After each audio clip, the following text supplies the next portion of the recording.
So, welcome back to the Real Life Momz podcast, where moms come to you for inspiration and tools to create the life that they desire. I am Lisa Foster. I'm your host. And today I am joined by Lauren Leduc. She is a yoga teacher, intuitive mentor, author, and fellow podcast host of your Spiritual Besties podcast, which sounds amazing. And Lauren, I'm really excited to have you here today. Thank you so much for having me, Lisa. I'm excited for our conversation. Me too. You're a mom, but you do like 100 other things. You have so many tools in your tool bucket there that I'm just excited to kind of tap into. I've explored your website. You have courses, you have retreat, you have so many things. So this is really going to be fun.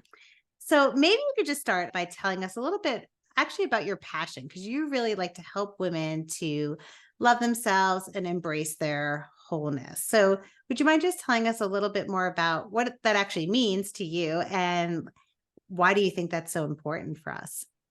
Yeah, I know for me, it just stems from what I've needed in my life. So I don't know if I'll go through my whole story, but I was diagnosed with an eating disorder at age 17.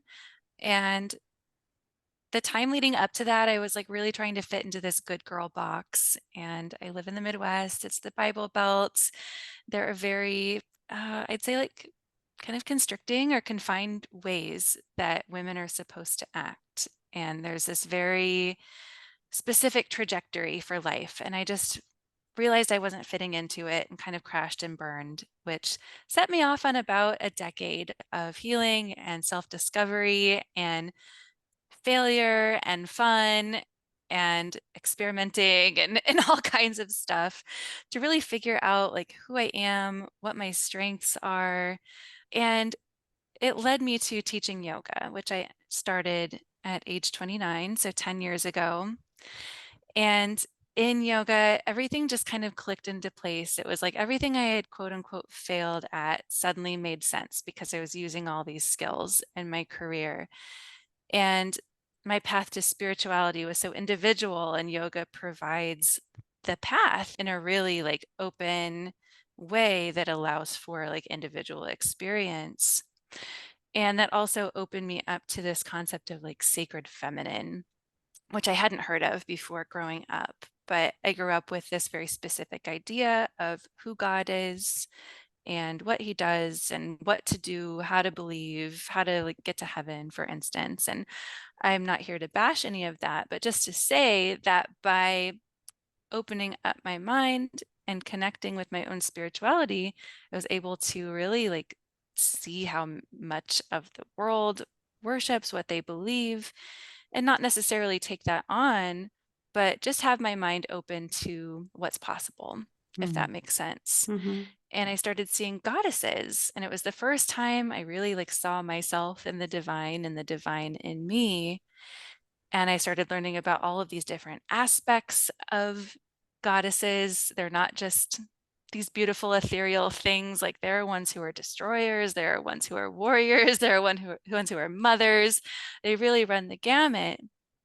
So in this like healing journey and then teaching and building my business and all of that in the last decade, I really embraced I think the things about myself that I used to think were weaknesses and made them into my strengths. Mm-hmm. And to really embrace like this sacred femininity within me and the inner divinity. And that's really come with a lot more self-love and self-acceptance than like self-improvement. While like, yes, there are things I can do to improve my life, of course, like sleeping in every day and like eating junk or whatever isn't going to necessarily like help connect me with my highest self, although no judgment if that's what you do. Um, it's more about like, how do I look at all of these different aspects of myself, untether them from societal, cultural, religious programming, and then like really love on all of these different Mm-hmm. things. So that's what I love doing, through yoga and intuitive readings and coaching and through this book I've written is helping connect women and femmes to this sense of wholeness and loving, all the different parts of themselves and seeing things that probably society thinks of as weaknesses as Mhm. superpowers. Oh, I love that. And I haven't really heard that concept before. This is new to me. So I'm interested to know how Mhm. do you accept those things that you kind of feel are weaker? Like, this is my Mm. weakness. How do you even turn that into a strength, especially when society is also looking at it the same way as you are? Yeah. I guess I'll answer by sharing a personal story of one that I found was I was having such a hard time, over a decade ago, and I literally Googled, "Why do I hate myself?" Because I Mm, just couldn't figure it out. I'm what is wrong? Why can't I just like love and accept myself? Somehow in that Google search, I found this book called The Highly Sensitive Person. And I found that really intriguing. I'm like, huh, like that kind of sounds like me when I clicked on it and started reading more. And it was about people who feel very intensely and who feel like really sensitive to the stimulus in our world as well. And I started learning more about myself, and I'm like, huh, like just because our culture doesn't celebrate more sensitive souls doesn't mean there is anything wrong with them whatsoever. We just don't really have the structure and system set up to support that. But people who are more sensitive tend to be more intuitive. They mhm, tend to have a lot of compassion. They tend to have the capacity to be of great service to the world.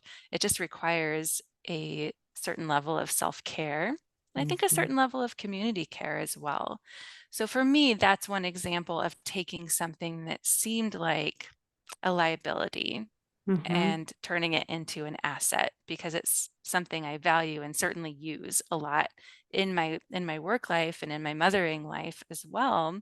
I've just had to create, I think, the correct boundaries around it and the mhm, correct amount of self-care to like really stay in my own energy. And I've had to care less, honestly, about what other people think or what they expect of me mhm, because like a parent might think that because I'm smart that I should have chosen a career that is in the medical field or pharmaceuticals or something like that, when I know, like in my soul, that that just is not a fit for me because of the level of sensitivity that I hold, if mm, that makes sense. And the capacity to feel like deep emotions is part of the feminine. And when I'm talking about the feminine, I'm not talking about women, I'm talking about these like different energies that reside within us. And because we live in like a capitalistic, patriarchal, colonialist culture, it tends to squash some of those more subtle feminine qualities. So that's one example. mhm, Um, Another one might be like maybe there's a woman who constantly feels jealous or triggered by other women, and that really does feel like this weakness. But the triggers could be pointing to like where they need to expand out to or where they need to grow. So say you're triggered by someone being happy on social media or even like being kind of sexy, right? That might be pointing to like a part of yourself that you're neglecting, So I think there are all these seeming shadows that are actually just there to be illuminated and nurtured. mhm. My question to you, though, will be, so someone listening today and Mhm. they're feeling maybe where you are, they're Googling, like, why do I hate myself? Which is just awful, really. But Mhm. you're not alone, right? I mean, people feel that way, and at least you're talking about it to others and helping now other people. But where do you start? I mean, I'm assuming that place, it's nice that you came around and found this path, but Yeah. where does someone even start to do something different and Yeah. recognize that weakness being a strength? Well, one, I think, is to know that you're not alone. Like for me, learning about many, many other people who have those similarities to me was very important. So that might mean getting a therapist, that might mean having a coach or getting some great like craniosacral like you offer or seeing an intuitive, like it's or reaching out to friends. Like it's first about like not isolating yourself, in my opinion. I know for me, there were certain things I did need to do on my own, but I feel like my healing accelerated when I had the support around me that I needed, and I had to ask for help to get that. Mhm, So that's number one. Number two is like once you are receiving help, having some sort of like structure and assistance around it. So I'll share a little bit about my book. Not that I think it's going to like take someone from hating themselves to loving themselves. I think that's pretty extreme, and it's a lot to ask in, the 7 weeks that the book is meant to take. But the process for me, it does not include any kind of bypassing, meaning we start with kind of the hardest stuff and then work our way up. So this might be a good segue to talk about the chakra system, because this is Yeah. how my book is structured. So I'll start by saying, because I know probably not everyone listening is like super spiritual. The first thing I'll say is you do not have to believe in the existence of this to benefit from it. Mm. It's hard to like believe in things that we can't touch and see and all that. But this is like ancient esoteric knowledge that yogis downloaded a long time ago, and it's been finessed and kind of evolved throughout the years. But this is how we see them and work with them in modern day. So in the yogic body, it encompasses a lot more than the physical. It's your physicality, but it's also your thoughts and your emotions and your breath and your energy and your soul. So all of these things make up like the quote unquote body. And through this body, or you might think of as like an aura, runs all of these channels of life force energy, they call it, or prana. There are three main ones that run along the spine. There's the main one called Sushumna, so it runs from like the tailbone to crown of head. There's one on the right called Pingala, which is the quote unquote masculine. And this is like not, I don't want to say it's male. So it's masculine in that it's more solar, it's penetrating, it's straightforward, it's structured. And then on the left is Ida, which is the feminine channel. And again, can it correlate with women? Yes, but also it's just a little bit different. You can think of them kind of like yin and yang, very, very similar to that concept, where it's more receptive, more wild, more cyclical, more lunar. So these qualities or these channels kind of intersect around the main channel, and everywhere they cross becomes a major chakra. So it's like Mm. these two energy points hit each other and create this whirling vortex of energy. So a chakra is a whirling vortex of energy. So I'm a yoga educator, so I can really nerd Oh out my on God, this I'm stuff. eating So it up so much. I'm like, I didn't know they crossed. Like I've heard, I'm like, that's yeah, what it is. That makes so much sense. I love it. yeah. In some models, they kind of like cross and intersect more like DNA. So it's a very like cool concept. Mhm. So each of these, there are 7 major ones along the spine, and each of them holds like different information about your humanity. So it works a lot like, what is it? Maslow's hierarchy of needs, I think it's called, where like the most basic needs are on the bottom, and then you work your way up from there. Very similar. So you start at like the root, which is at the tailbone, and that holds like your finances, your home, your body, your health, even your inner child and ancestry. It's what roots you to this earth, and it's like your connection to the earth too. You go up, and at the very top is the crown chakra, and that is what holds like your connection to source or spirit or God or the universe, or however one wants to define it, even just connectivity maybe. So each of these different zones in the body becomes more and more like subtle as we go up. And that being said, for someone going on this journey, it's really important to tackle some of the like denser, heavier human stuff before just going right to like spiritual connection. That's what spiritual bypassing is, in my opinion. So in my book, we spend a week in each of these zones and really go through the different aspects of them. I share a reading, which will include some of my story, but also some yogic knowledge, some just kind of channeled or downloaded knowledge, along with reflection questions to consider your own relationship with these things, and then some sort of practice to drive it home. I call it them embodiment practices to like take them out of the theoretical and bring them into your being. So for instance, day 1, we start with the body. And I know for women, for moms, like this is a heavy, heavy concept. Like we are not taught to love our bodies. Is it getting a little better these days? I think so in a lot of ways, but I know I grew up with so much negative messaging around women's bodies in particular. So healing that has taken many, many years, but that's where we start. um, and then end with like this divine connection, right? But there's a whole lot in between. There's a lot to unearth. And it's not about judging yourself. It's more just about, I think, connecting with these multifacets that make us who we are. Mhm.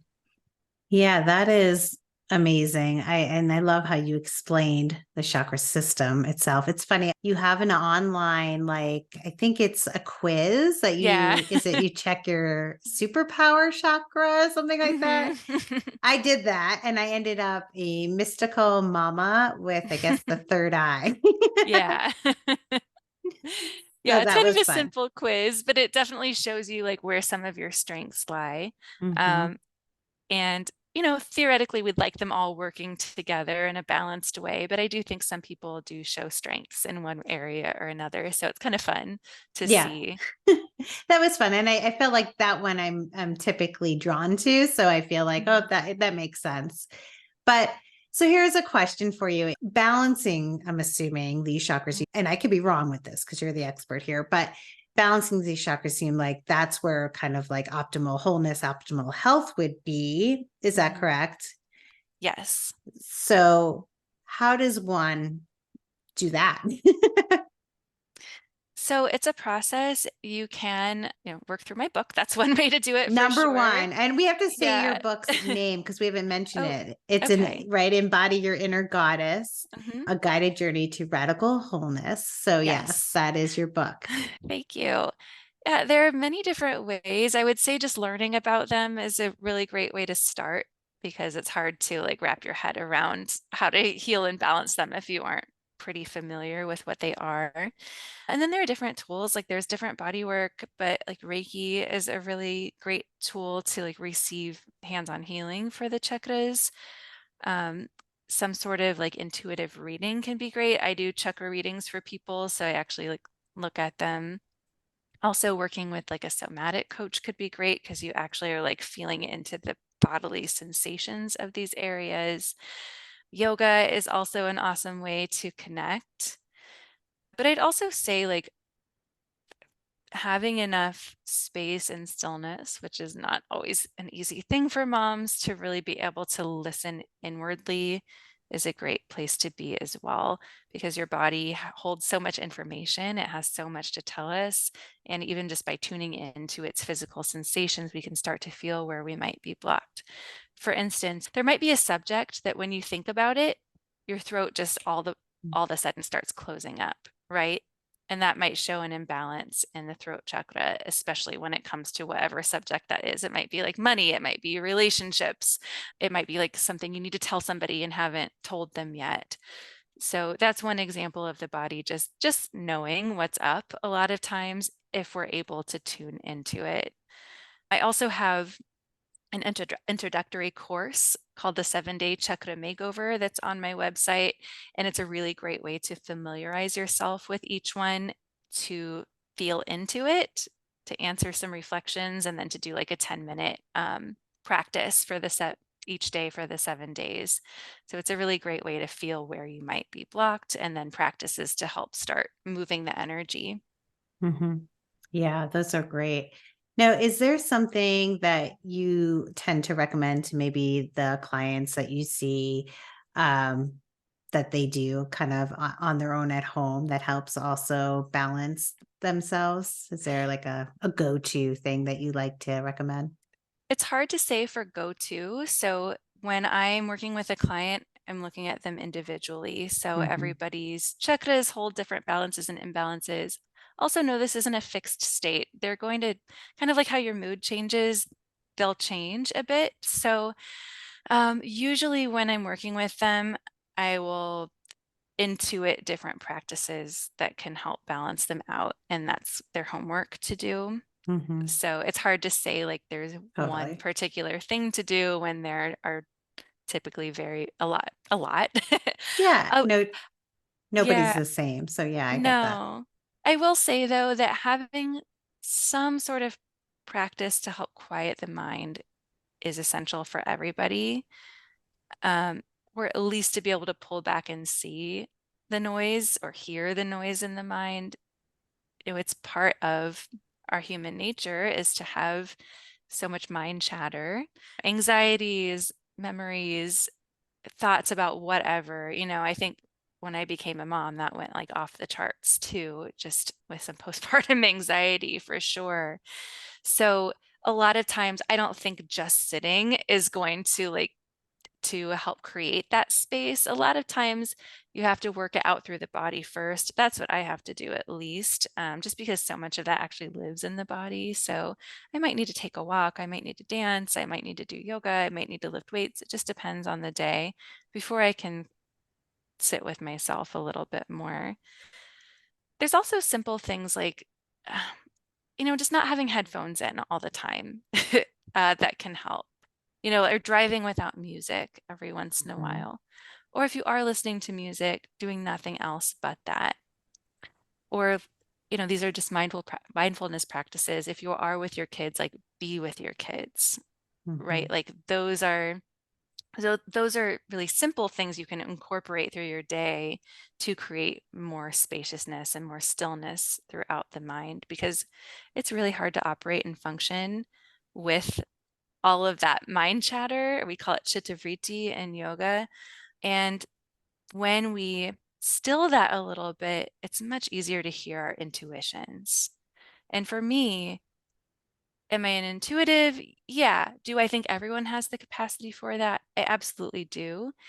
And what's more important to me than like someone coming back over and over for answers is that they're able to get in touch with that side of themselves and like really strengthen their inner compass. Mhm. Yes, I hear you because that happens with my clients as well as a craniosacral therapist too. And I think the big piece of that is I agree. I think everyone has that capability, to really listen to their selves, their inner selves. I think the big challenge comes when they're not trusting what they're hearing and learning to trust what is coming is a big thing and a big practice and increases that intuition really. It really does. And you're going to find out one way or the other. I think like if you don't trust it, it's going to come back in some way at some time. And if you do trust it, you'll probably see the fruits of, your leap of faith a little bit more quickly. There have been things in my life that I knew my intuition was whispering to me for a long time, and I just kind of, had a lot of excuses as to why I couldn't step up to what my intuition was saying. But when I finally listened, like I could definitely see why I was steered in that direction. Mhm. Even becoming a mom, like that was such a thing I fought for a long time. But it came, you are a mom. I am, yes. And I mean, as a mom and so in tune to yourself, how do you make the time, that quiet time with having, just work and motherhood and all the other things thrown at you? Yeah. I will say that it's definitely been a journey figuring that out. I went from like being an entrepreneur, and while that can be busy, I had a structure to my days and my weeks, and I had a lot of time for my practices. It's how I was like maintaining my mental health and emotional and spiritual health for a long time. And then I had my daughter in November of 2020. So already there were certain things I didn't have access to, obviously, because of the time period. And then suddenly I couldn't even like get up to go to the bathroom without making arrangements. And it was just like such a kick in the butt, a welcome one because I wanted her dearly and, really prepared for this pregnancy and birth and motherhood. But yeah, it was something I really had to figure out. So it's gone in phases. When I first had her, um, not a lot of that came. And it was kind of funny, like I would get a shower by myself somehow. I'll add on to this that I am married. I have a partner, but he has a very, very demanding and busy job. He's a restaurant owner. So I am doing a lot of the parenting. So my mom would come over or something. I'd get to take like a real shower, in the early days. And suddenly I'd relax and like just have a million ideas pouring through my head. And I'd kind of be like, oh, no, no, no, no, no. I don't need these right now. Like, please come back later. Cause like, I'm not going to have the space to act on any of these. So that was kind of funny, just an aside from that. As she got a little bit older, we would take a lot of walks in the stroller, and I would, listen to meditations or podcasts, or even like talk to my therapist on, like an online thing while I was pushing the stroller.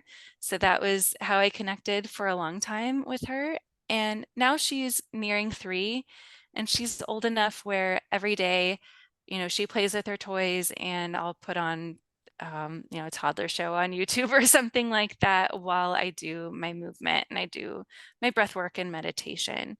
Is it Mhm. interrupted? Yeah, it's interrupted, but I'm still getting that in, and she's able to see me doing it Yeah. too. And eventually she might even join you. I remember Mhm. my kids when they were little, I would do a online, they had like I think ball exercises or something on the TV. Mhm. I mean, I'm old, I'm 51 and my kids are teenagers, so this is old time stuff. And I would go on there and I'd have them next to me doing it as well. And it was so fun, and it was fun to introduce them to that too, so that not only were they seeing it, but they were participating. And I remember feeling so much joy. Like I felt like I had done something for myself, but I was still with my kids and I was still being a good mom. And, like it felt so good. So I feel like I love that you walked and I never even thought about walking and listening to a meditation, because there's a lot of like walking meditations people do too. So I love that you did that. But even, yeah, as she gets older, you probably could just even do it with her. Yeah, yeah. She even asked for a yoga mat. So she doesn't do much with me, but I'll roll it out next to mine, and she'll come and do a couple down dogs and then go do something else. But Yeah, yeah, that's it's really okay. cute to see that already kind of folding in. But yeah, it's still, I mean, it looks a lot different than it used to. And I might only have 30 minutes in the day. And that's potent time. Like, I think that's one thing that I learned as a mom is like, when you have 30 minutes to focus on something, you can get it done. Yes, yes, you definitely can. So, how has just becoming more in tune to yourself actually helped with you as a parent, as a mom? Hmm. I mean, I think it's helped immensely. I can imagine having kids like 10 years sooner. I'm 39. I was 36 when I had my daughter. Had I had her when I was 26, I wouldn't be parenting from the same place. But there is a benefit, I think, to waiting if that's where your life path takes you. Mhm. So I've had the benefit of doing all of this self-work and like loving myself, and I feel confident that am I gonna mess up some things? Like, yeah, it's gonna happen, but I can do that more compassionately with myself. And I can kind of rest knowing that there are certain things that I'm not going to pass on. Mhm. So it's a lot of work, I think, for moms of our generation. We are like breaking ancestral chains in a lot of ways so that we are creating more freedom and space for our kids to be themselves and love themselves.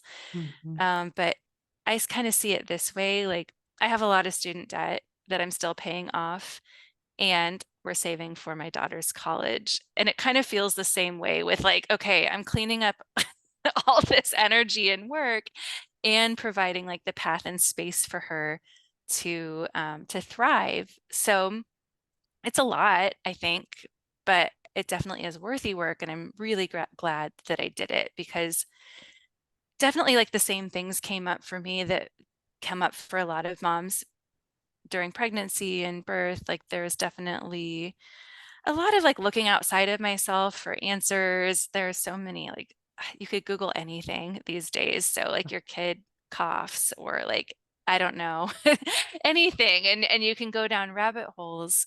And for me, I definitely fell into that, but I found that pretty quickly I was able to hone in on my intuition and start parenting from that space rather than like listening to all the noise around me, which is a Mm. huge benefit. Yeah, I think when you can feel confident inside yourself, I mean, that's Mhm. huge, right? So, especially as a parent, when you hear a lot of noise and judgments and things like that on the outside, just to be so solid inside, I think, gosh, is only beneficial. Yeah, absolutely. And I think that it, whether we're raising daughters or sons or gender nonconforming, doing this work gives them so much space to like figure out who they are. And it can be really hard sometimes. Like there are certain qualities my daughter has that are, I know they will serve her so well in life. So I know my job is to not like stamp Mm, those out or tamp them down, but it's still hard sometimes. Like she's really yeah. headstrong, and I know that that is going Mhm. to be a great quality for her to have in this world. Um, but it can be definitely tricky as a parent.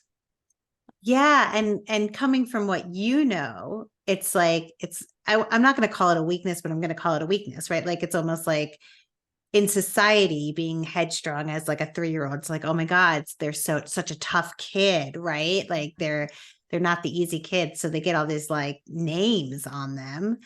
But yeah, what you're seeing is no, this is going to be good later on. This weakness, is actually a strength. And we're going to kind of embody that to love it in herself. And I love that that's what you're doing as a parent. Well, can you tell us where the listeners can find you and what else? I know you have a lot to offer on your website. I know you talked about some of it, but like, can you just tell us what you offer and yeah, where we can find you?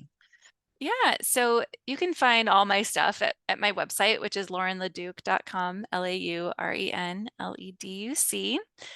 And you can find like a link to book readings there with me. I also have my chakra course linked. I do monthly full moon goddess ceremonies. They're like women's circles every month that are free. I have my chakra quiz, free embodiment practice, and it also links to my podcast, Your Spiritual Besties, which is with my BFF Rashida. We're both moms and we talk about all things spiritual. It's a lot of fun, very conversational. Um, I'm also the owner of True Love Yoga, which is a yoga studio in Kansas City, Missouri, and we lead yoga teacher trainings that can be done online. So you can do that from anywhere. I'm trying to think what else. I'm on Instagram as I am Lauren Leduc. Yeah, kind of all over the place.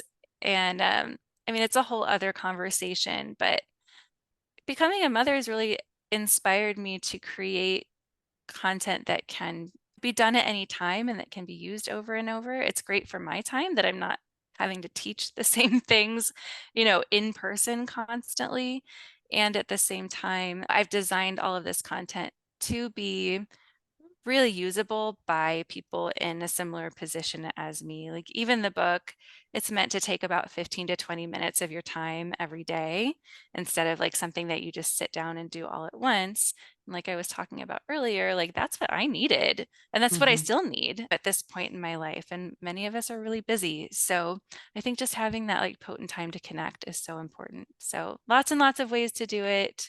If anyone has questions or wants to connect more, you can always email me or DM me directly. I'm always happy to chat. Well, thank you so much for this discussion. You are just such a calm soul to talk to. I think just even playing this episode or just watching you is just so calming just to be here. So I think you're already balancing me through this energetic thing that we're having here. It's so great. Thank you, Lisa. It's been a pleasure.